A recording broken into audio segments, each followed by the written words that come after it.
Girlfriend, are you stuck in a lead generation plateau? Well, you have come to the right place. If you've ever asked yourself, why is lead generation so hard? We're going to get to the bottom of that in today's video. We will see you inside.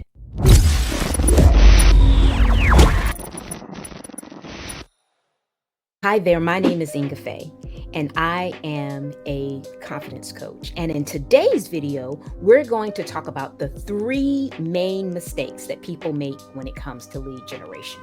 The first mistake is we attack people more so than attract.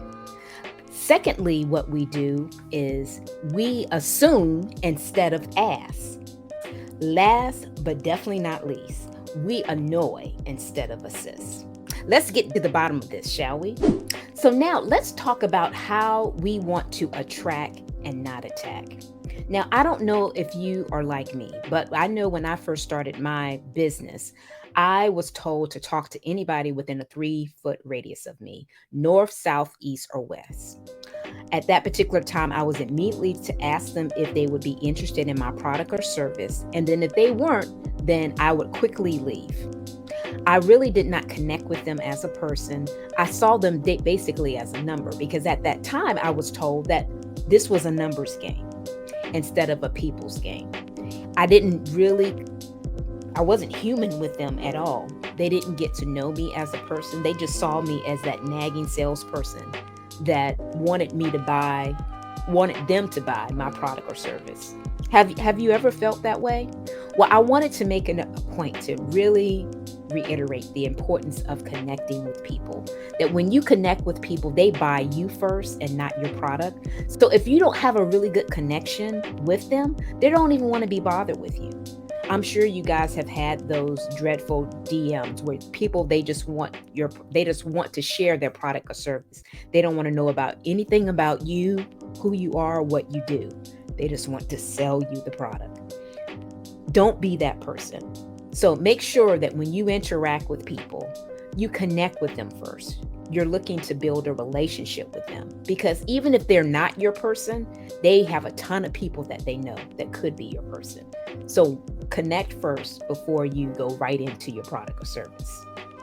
Now, before we go into the next topic, I wanted to remind you to subscribe to our YouTube channel. We upload a video every Thursday for your viewing pleasure, and we don't want you to miss a beat. So be sure to subscribe. Click that subscribe button below. Now, the next thing I wanted to talk to you about is how we want to make sure that we ask versus assume. Again, this is another tactic that I use because I was told that everybody was my customer. And I'm sure you may have heard that too. If not, that's great. You are already ahead of the game. But everybody is not your customer, okay?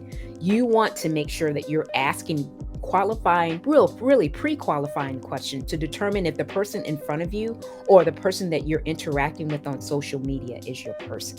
And the only way that you're going to figure that out is to ask. So make sure that you're asking questions about some things that are related to your product or service that you can determine if they're your person.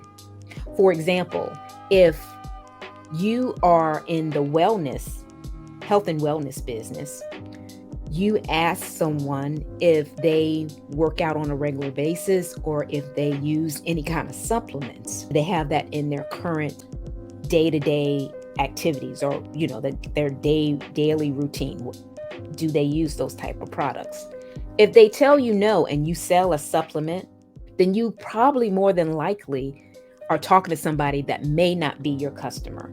So again, you still would ask some more questions to kind of figure out if they're your person.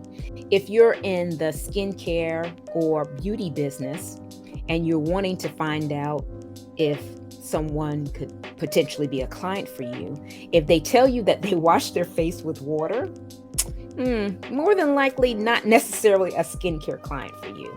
Maybe they wear some kind of makeup. Maybe they could be a makeup client for you, but definitely not skincare if they've already told you that they wash their face with water. Because then at this point, if they are okay with doing that, you're going to have to convince them that they need to do something different. And we don't want to be in the convincing game. We want people that already know that whatever we provide or offer is what they want, and it's the best thing since sliced bread. So just remember that as a rule of thumb. If you're convincing, then you're more than likely talking to somebody that is not your person. So now, before we go on to the next topic, I wanted to ask you to comment or like this video below. If you have any feedback on what I just said about the convincing, have you ever convinced people about your product or service? Have you done that in the past? Comment below. I can tell you I have, and I have definitely learned from experience that is not what I want to do. So be sure to comment below, and we would love to hear what you're thinking. Now, last but definitely not least, let's talk about how we want to assist our clients instead of annoy. Because we've done that second step, we have asked those questions instead of assume. We are finding out what the things they struggle with, what is their biggest struggle. And as a result of that, if we have a product or a service that can help them with that, we can feel the need. We'll find the need and then fill it. That's exactly what we want to do. So you got to find out what's going on with them before you can even recommend things for them, because you're not assuming that everybody's your customer, right? And you definitely want to attract this person to you. So if they know anybody in their circle of influence that could potentially use something that you have, that they would refer you to them. So it's more than just talking to the person in front of you. It's also thinking about the people that they know too, because you're not just looking for clients, you're also looking for referral sources or even collaboration partners where you can actually share your tribe with one another and build your business together. Because entrepreneurship is definitely a team sport. So the sooner that you learn that, the faster your business will grow. So make sure that you find out some of the ailments or the woes that people are having. And if they have something that you can fix with your product or service, by all means, share it with them. But you got to find out what's going on with them to see if they're in your niche, to determine if they are a person that you want to continue to talk to about your product. It may be somebody you just want to hang out with on a personal level that's not really interested in your product, but don't discount them just because they're not interested in your product or service, because they got a ton of people that they know.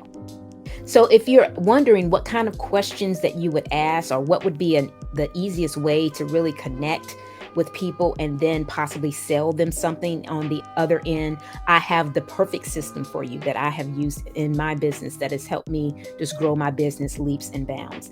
And it is the Savvy survey system. And the first thing that you can do to be a part of it is to learn how to create a survey that will give you the information to determine if the person that is in front of you is truly your person. If you're interested in getting the survey guide, by all means, click the link below for the survey guide information for the Savvy survey system.